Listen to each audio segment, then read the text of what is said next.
Bismillahirrahmanirrahim. Assalamualaikum warahmatullahi wabarakatuh. Kami dari kelompok 6 akan mempresentasikan mengenai studi hadis dan ilmu hadis.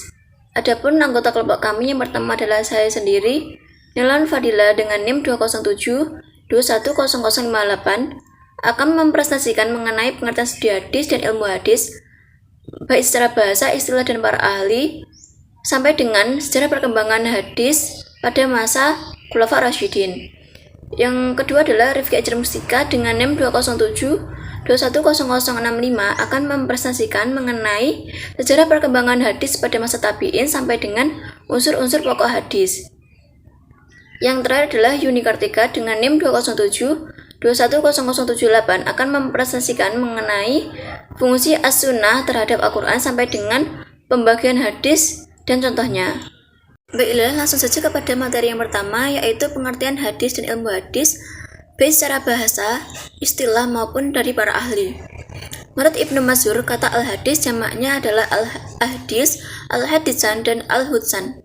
Menurut bahasa, kata al-hadis mencakup al-jadid yang artinya adalah baru, kemudian al-khobar yang artinya berita, dan al-qorib yang artinya dekat. Menurut At-Tibi berpendapat bahwa hadis itu melengkapi sabda Nabi, perbuatan, ketetapan Nabi melengkapi perkataan, perbuatan, dan ketetapan sahabat. Sedangkan hadis menurut terminologi adalah segala ucapan, perbuatan, dan segala keadaan atau perilaku Nabi SAW.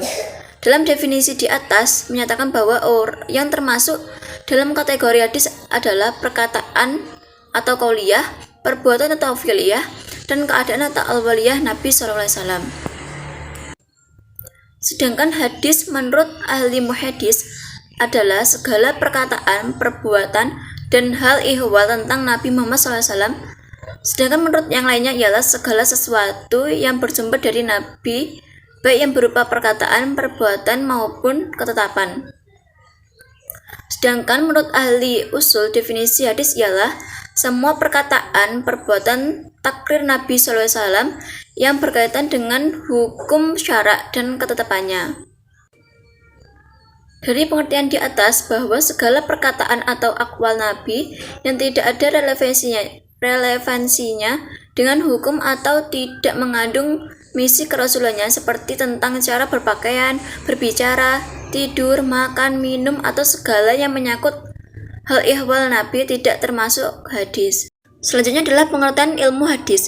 Ilmu hadis atau ulum al-hadis secara kebahasaan berarti ilmu-ilmu tentang hadis. Kata ulum al-hadis bentuk jamaknya dari kata ilm atau ilmu.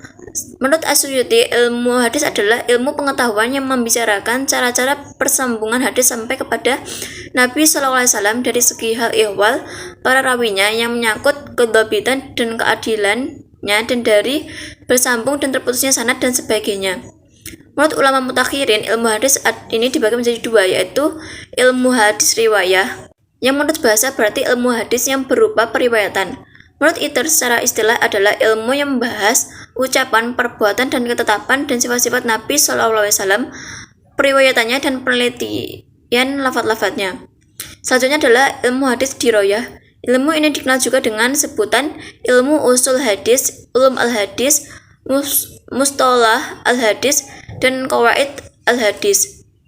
Definisi yang paling baik seperti yang diungkapkan oleh Izzuddin bin Jamaah, yaitu ilmu yang membahas pedoman-pedoman yang dengannya dapat diketahui keadaan sanad dan matan.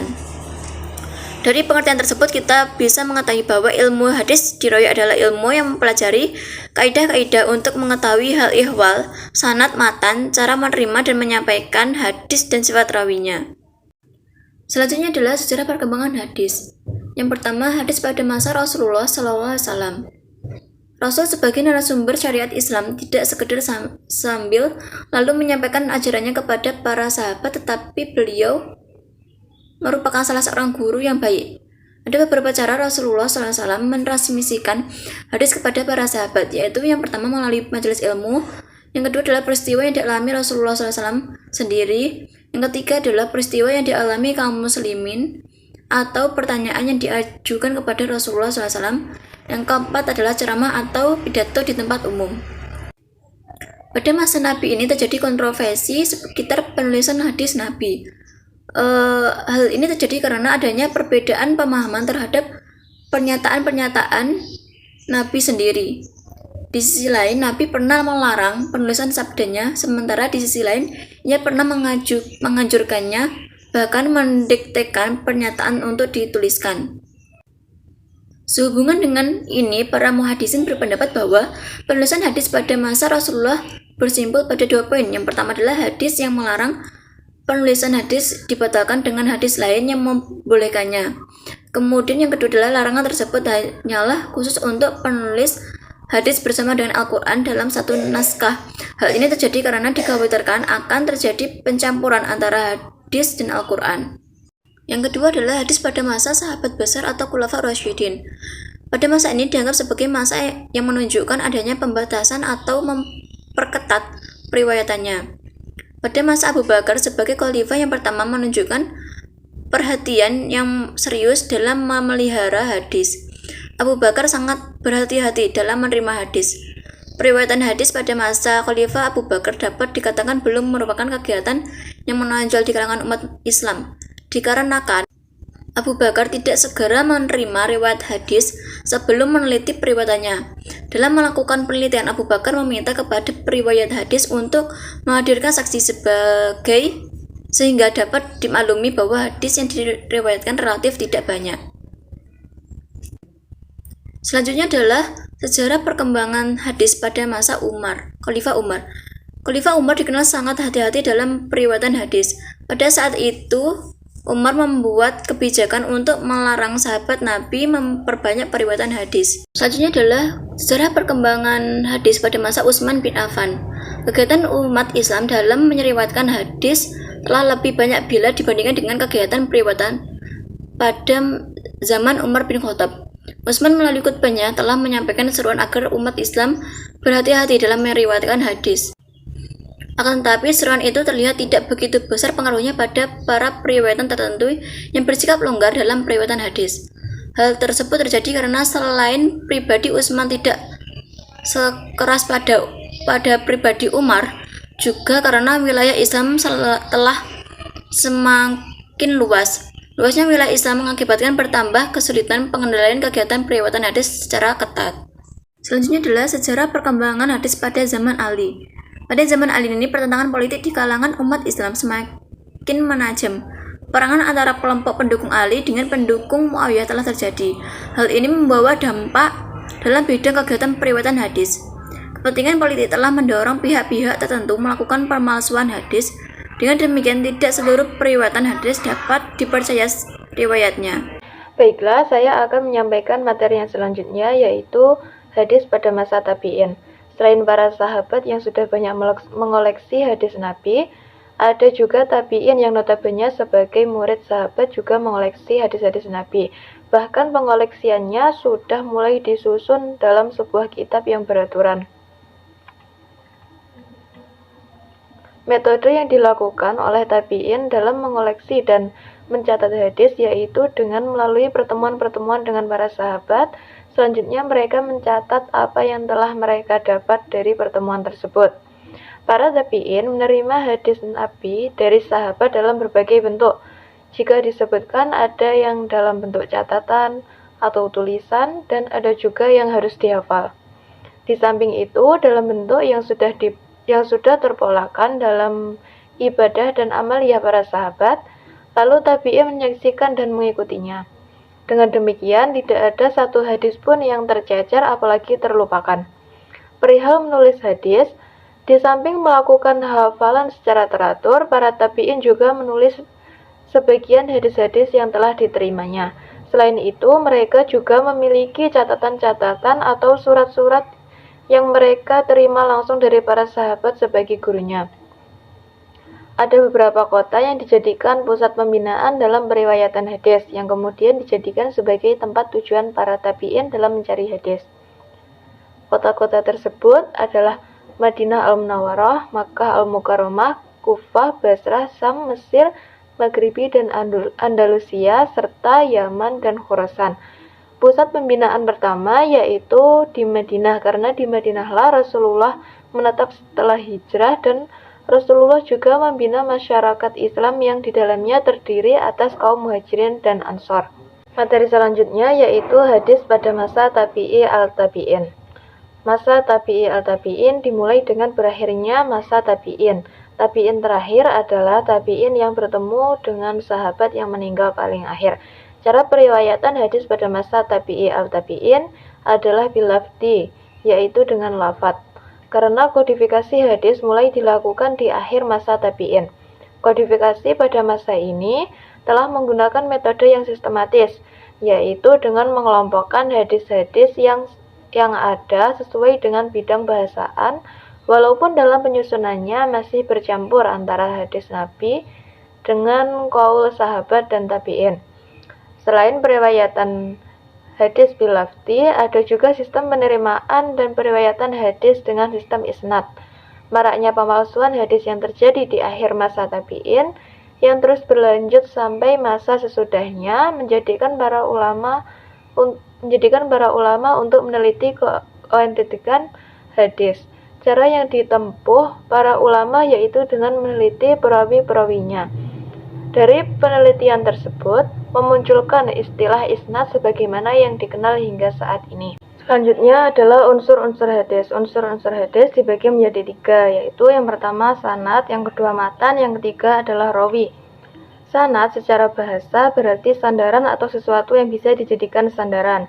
Maksudnya adalah jalan yang dapat menyambungkan isi hadis kepada Nabi Muhammad SAW. Dalam bidang ilmu hadis, sanad itu merupakan neraca untuk menimbang sahih atau dhaifnya.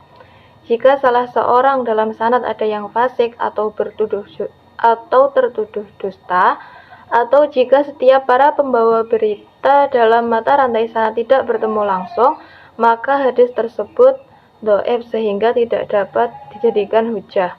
Demikian sebaliknya, jika para pembawa hadis tersebut merupakan orang-orang yang cakap dan cukup persyaratannya, yakni adil, takwa, tidak fasik, menjaga kehormatan diri, dan memiliki daya ingat yang bagus, sanadnya bersambung dari satu perawi ke perawi yang lain sampai pada sumber berita pertama, maka hadisnya dinilai sahih. Yang kedua yaitu matan. Matan menurut bahasa berarti keras, kuat, atau sesuatu yang nampak dan yang asli. Dalam perkembangan karya penulisan ada matan dan syarah. Matan dalam konteks hadis berisi isi atau muatan yang terkandung dalam sebuah hadis. Matan hadis dalam kitab hadis biasanya diberikan syarah atau penjelasan yang luas oleh para ulama. Yang ketiga yaitu rawi. Rawi adalah orang yang menyampaikan atau menuliskan hadis dalam suatu kitab hadis. Bentuk jamaknya ruwah dan perbuatannya menyampaikan hadis tersebut dinamakan merawi atau meriwayatkan hadis. Seseorang penyusun atau pengarang bila hendak menguatkan suatu hadis yang ditahrijnya dari suatu kitab hadis pada umumnya membubuhkan nama rawi terakhirnya, yakni salah satunya Imam Muslim, Imam Bukhari, Abu Dawud, Ibnu Majah, dan lain sebagainya pada akhir matnul hadis.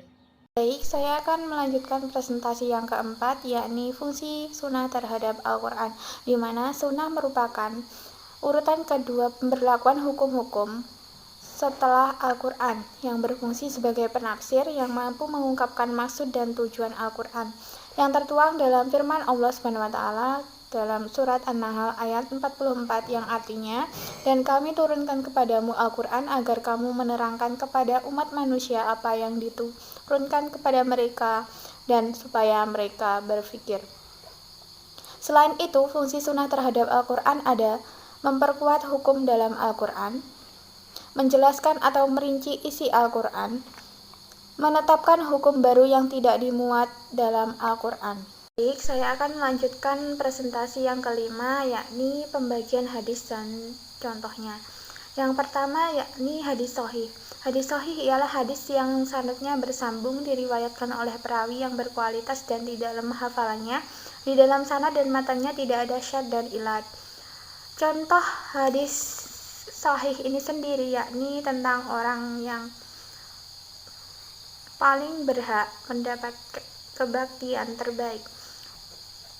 Imam Ahmad meriwayatkan di dalam musnadnya, dia berkata, telah bercerita kepada kami Yahya bin Sa'id, ia berkata, telah bercerita kepada kami Bas bin Hakim, ia berkata, ayahku telah menceritakan kepadaku dari kakekku.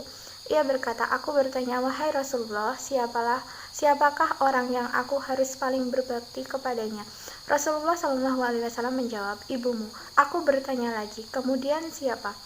Rasulullah menjawab, kemudian ibumu. Aku bertanya lagi, lalu siapa lagi? Rasulullah menjawab, ibumu, kemudian ayahmu, kemudian yang paling dekat kekerabatannya denganmu dan yang di bawah itu. Kedua, yakni hadis Hasan. Menurut pendapat Ibnu Hajar, hadis Hasan adalah hadis yang dinukilkan oleh orang yang adil, yang kurang kuat ingatannya, dan yang mutasil sanadnya, tidak cacat dan tidak ganjil. Contoh hadis Hasan yang diriwayatkan oleh At-Tirmizi dan beliau menghasankannya dari jalur Syu'bah dari Asim bin Ubaidillah dari Abdullah bin Amir bin Rabi'ah dari bapaknya bahwa ada seorang wanita dari Bani Fajarah menikah dengan mahar berupa sepasang sandal. Rasulullah SAW bertanya, apakah kamu rela atas diri dan hartamu dengan dua sandal ini? Dia menjawab iya. Kemudian yang ketiga yakni hadis do'if. An-Nawawi mengenai hadis do'if adalah sebagai berikut.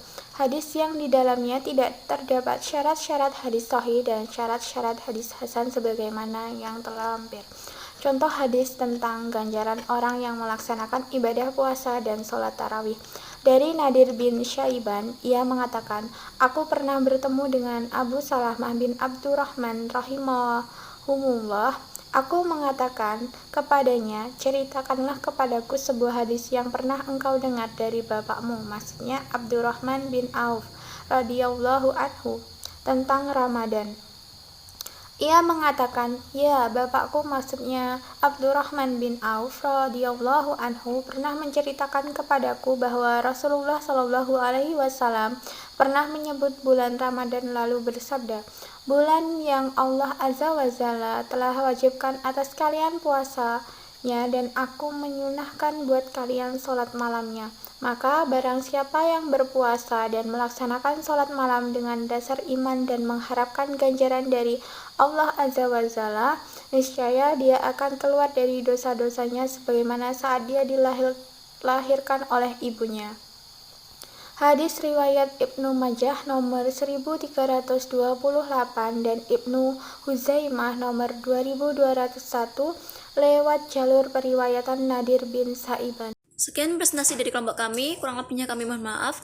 Akhiran wassalamualaikum warahmatullahi wabarakatuh.